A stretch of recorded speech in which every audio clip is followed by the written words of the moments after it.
नाज़रीन आदाब, प्रोग्राम सरगर्मियां लेकर हाजिर हूँ मैं तनवीर रिजवी। इसमें हम आपके लिए लेकर आते हैं उर्दू ज़बान व अदब और तहजीब व सखाफत से वाबस्ता सरगर्मियां। इसके अलावा आपको तामीरी और तरक्याती मंसूबों के साथ ही समाजी मसाइल और उनके हल के तौर तरीकों से भी रूबरू कराने की कोशिश करते हैं। सबसे पहले आइए देखते हैं अहम सुर्खियां।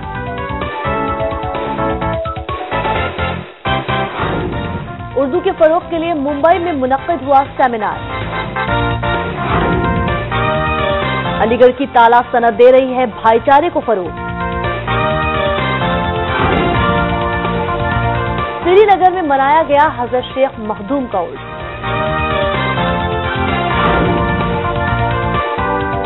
अहमदाबाद में स्टेज हुआ कड़क बादशाही नामी ड्रामा। बरेली में फूलों की नुमाइश में आई गुले दाऊदी की बहार। सबसे पहले बात करते हैं हिंदुस्तान में उर्दू के फरोग के लिए की जा रही कोशिशों की। उर्दू और हिंदुस्तान का ताल्लुक बहुत पुराना है। अगर कहा जाए कि ये जुबान यहीं पैदा हुई और पली बढ़ी तो इसमें कोई दो राय नहीं होगी। इस जबान ने अपनी पैदाइश से लेकर अब तक के सफर में कई मरहले तय किए हैं। उर्दू को मजीद फरोग देने के मकसद से मुंबई के इस्माइल यूसुफ कॉलेज में एक सहरोजा बैनुल अक़वामी सेमिनार का इनेकाद हुआ।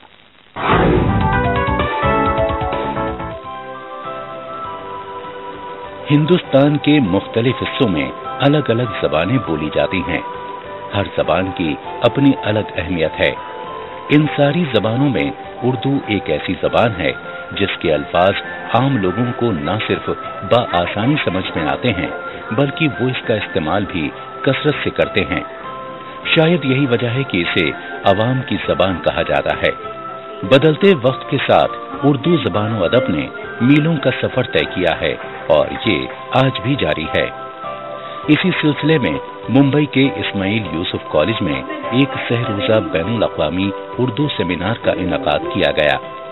इस सेमिनार में कई नामवर उदबा व कलमकारों ने अपने मकाले पेश किए।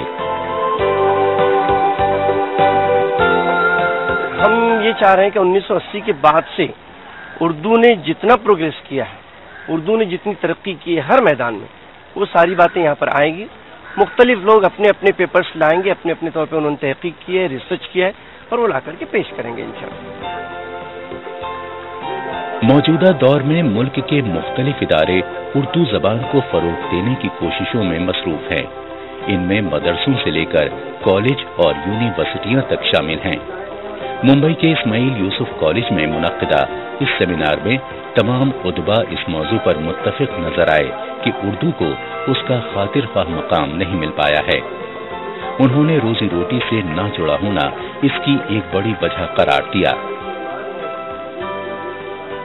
उर्दू ज़बान व अदब जो है बहुत पावरफुल एक लैंग्वेज है, ज़बान है। ये हमेशा तवाना रहेगी जैसे कि अभी तक है और इसकी तवानाई रोज़ बरोज़ हिंदुस्तान में भी और दूसरे शहरों में भी बढ़ती जा रही है, दूसरे मुल्कों में भी बढ़ती जा रही है। तो ये ज़बान में मतलब कभी भी ऐसा नहीं है कि उस पर कोई बुरा वक्त आए, बुरा वक्त नहीं आता है और अगर कभी आया भी तो ये फिर अपना आगे बढ़ती गई और आगे बढ़ती जाएगी और इसका तो मुस्तक़बिल यहाँ बहुत ही ताबनाक है। अब आप देखिए कि अखबारों की तादाद बढ़ रही है, कॉलेजेस यूनिवर्सिटियों में उनकी तादाद बढ़ रही है, फिर उसके बाद में आपके चैनल्स खुद बढ़ रहे हैं इलेक्ट्रॉनिक मीडिया में और फिर इलेक्ट्रॉनिक जितने वसाइल आए हुए हैं उनसे भी उर्दू जुड़ी हुई है। तो इसलिए उर्दू का मुस्तक़बिल जो है रोज़ बरोज़ बढ़ता जाएगा, अच्छा रहेगा, ताबनाक रहेगा। इस सेमिनार की ख़ास बात सबसे पहले तो ये है कि ये इंटरनेशनल है। बहुत सारे जो उदबा हैं, हमारे जो उर्दू के राइटर्स हैं, बाहर कंट्रीज से भी आए हैं और इसकी सबसे बड़ी मतलब हम स्टूडेंट्स के ये खास बात है कि हमें बहुत सारी चीज़ें सीखने मिल रही हैं क्योंकि हमारे जो प्रोफेसर साहब हैं कलिंजा सर, वो बच्चों को लेकर ही हर काम कराते हैं। इस हिसाब से हमें खुद यहाँ पे प्रैक्टिकली तजुर्बा मिल रहा है, मतलब कि हम आगे फ्यूचर में जब हम कुछ बनेंगे तो हमें ये तमाम चीज़ें काम आएगी। इस हिसाब से यहाँ पे नॉलेज के साथ साथ सीखने की भी बहुत सारी चीज़ें हैं। बिलाशुबा उर्दू की तरवीज व तरक्की में मदरसों का कलीदी रोल रहा है, ताहम इसके लिए हमेशा इन मदरसों पर मुनहसर नहीं रहा जा सकता।